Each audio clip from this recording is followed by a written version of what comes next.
Welcome to Jaya's homely kitchen. ഇന്ന് നമുക്ക് പുളിഞ്ചിക്ക കൊണ്ട് ഒരു ചമ്മന്തി തയ്യാറാക്കാം. ഇതിന് വേണ്ട ഇൻഗ്രീഡിയൻസ്: 2 പുളിഞ്ചിക്ക ചെറിയ പീസായിട്ട് കട്ട് ചെയ്ത് വെച്ചിട്ടുണ്ട്, 3-4 കറിവേപ്പില, 2 വറ്റൽമുളക്, 4 അല്ലി വെളുത്തുള്ളി, ആവശ്യത്തിന് ഉപ്പ്, 2 പച്ചമുളക്, ഒരു ചെറിയ കഷ്ണം ഇഞ്ചി, 2 ടേബിൾ സ്പൂൺ തേങ്ങ, 1/2 ടീസ്പൂൺ വെളിച്ചെണ്ണ, 4 ചെറിയ ഉള്ളി.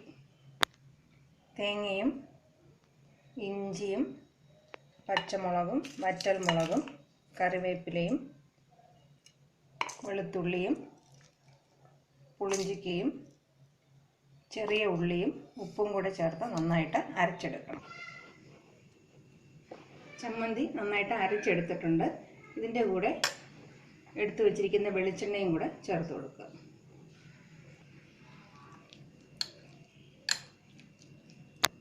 ഇത് നല്ല മണവും സ്വാദുമുള്ളൊരു ചമ്മന്തിയാണ്. ചോറിൻ്റെ കൂടെയും ദോശയുടെ കൂടെയെല്ലാം കഴിക്കാവുന്നതാണ്. ഇത് തീർച്ചയായിട്ടും എല്ലാവരും പരീക്ഷിക്കുക. Thank you for watching my video.